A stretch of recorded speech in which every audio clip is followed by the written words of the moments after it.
Shalom Bapak Ibu Saudara yang dikasihi Tuhan.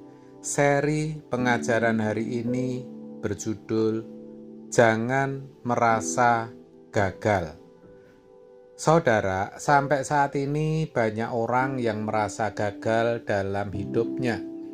Gagal menjadi ibu rumah tangga, gagal sebagai pebisnis, karyawan, gagal dalam studi, belum lagi kalau sakit-sakitan atau berpenampilan buruk di mata manusia. Lebih lagi, dalam tahun-tahun yang sudah dilewati, seringkali direndahkan dan mendapat label yang buruk dari keluarga dan orang lain. Orang-orang seperti ini tidak punya apa-apa dan merasa bukan siapa-siapa. Padahal, sesungguhnya mereka memiliki Allah Bapa yang sangat mengasihinya. Ini yang jarang diingat kebanyakan orang. Jadi, apapun dan bagaimanapun keadaan kita hari ini, jangan mudah merasa gagal dalam menjalani hidup ini. Kita tetap bisa memiliki perjalanan hidup yang hebat, yang kehebatannya tidak dapat dinilai oleh mata manusia, tetapi dinilai oleh Allah. Perjalanan hidup yang hebat itu adalah perjalanan hidup orang yang dinikmati oleh Allah, Sang Pemilik kehidupan itu sendiri.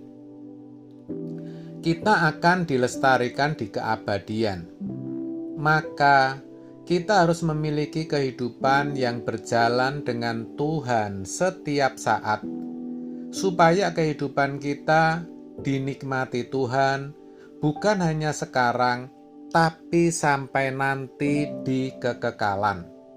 Jadi, mari kita mulai hari ini memiliki semangat hidup yang baru, karena kita masih memiliki kesempatan hidup yang hebat. Kesempatan hidup untuk membangun kehidupan yang sangat berkualitas. Dan itulah maksud dan tujuan kedatangan Tuhan Yesus, seperti dituliskan dalam Yohanes 10 ayat 10. Aku datang supaya mereka mempunyai hidup dan mempunyainya dalam segala kelimpahan. Jadi, selama kita masih diberi kesempatan hidup, berarti itu anugerah. Sebab kita masih memiliki waktu, memiliki momentum atau kairos. Intinya, kita masih punya kesempatan yang baik untuk melakukan kehendak Allah.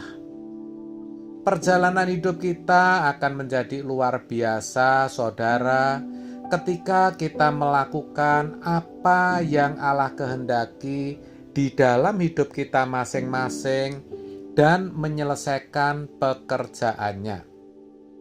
Setiap orang pasti diberi Allah pekerjaan khusus dan khas yang harus diperkarakan.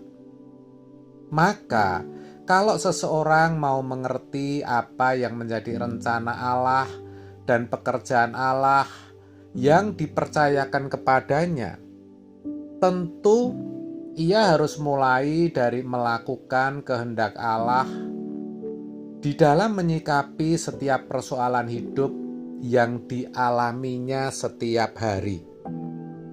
Di sini, setiap orang punya kesempatan untuk memilih. Kan begitu?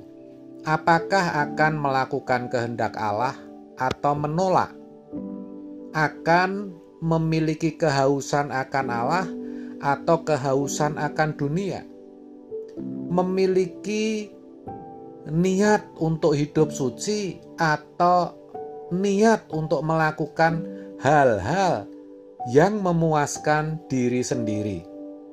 Tetapi saudara, kalau kita mau memandang Tuhan, maka kita melihat apa yang dapat kita lakukan untuk menyenangkan hati Tuhan. Itu pasti. Nah, Dari hal ini, kita mengalami yang namanya proses kepenuhan Allah.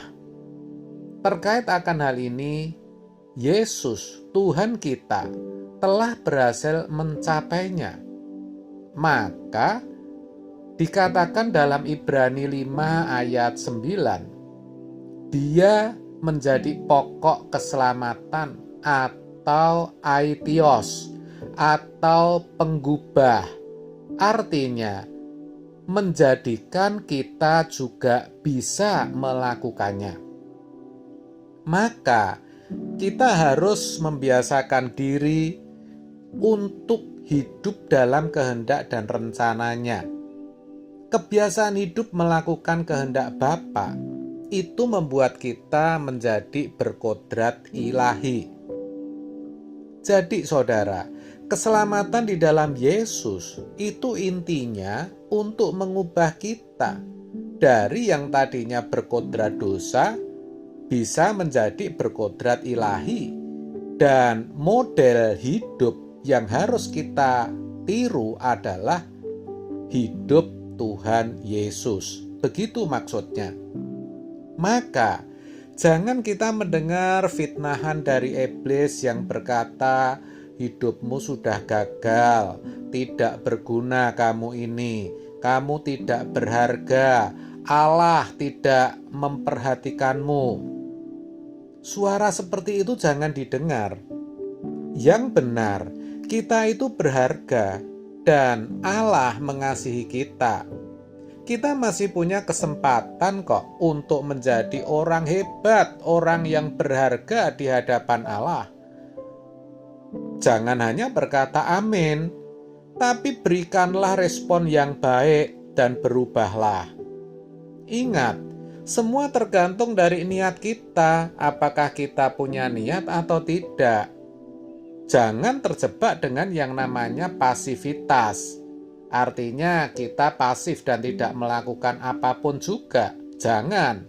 Kita harus semangat membangun hidup kita. Kita harus aktif dalam mengarahkan hidup kita kepada perkara-perkara rohani. Saudara, kalau Tuhan Yesus di Matius 5 ayat 20 berkata, jika hidup keberagamaanmu tidak lebih benar dari hidup keagamaan ahli Taurat dan orang Farisi, kamu tidak masuk surga.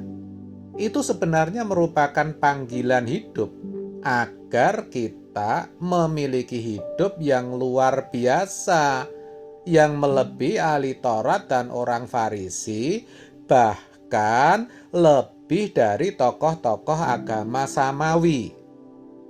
Maka suara Tuhan seperti ini jangan pernah kita padamkan. Di sisa umur hidup kita, jadikanlah hidup kita ini bernilai agar menjadi petualangan yang hebat. Dan hal itu bisa kita mulai dengan berjalan bersama Tuhan setiap hari. Tidak ada kehidupan yang lebih bernilai dari kehidupan yang berjalan dengan Tuhan. Sepertinya ini abstrak ya saudara, sepertinya diangan-angan. Tetapi sebenarnya tidak menjadi abstrak kalau kita melakukan dan mengalaminya. Kalau kita haus akan Tuhan, rindu berubah, Roh Kudus pasti menuntun dan memberitahu apa yang harus kita kerjakan. Tuhan itu hidup, Tuhan itu nyata. Mungkin dalam penilaian dunia hidup kita dipandang gagal, tetapi tidak menjadi gagal kalau kita bawa hidup kita kepada Tuhan. Kalau Tuhan berkuasa mengubah tanah liat menjadi bejana yang indah, Tuhan juga berkuasa mengubah hidup kita. Jadi jangan tidak berubah. Dunia kita satu-satunya adalah Tuhan. Tidak ada yang lain.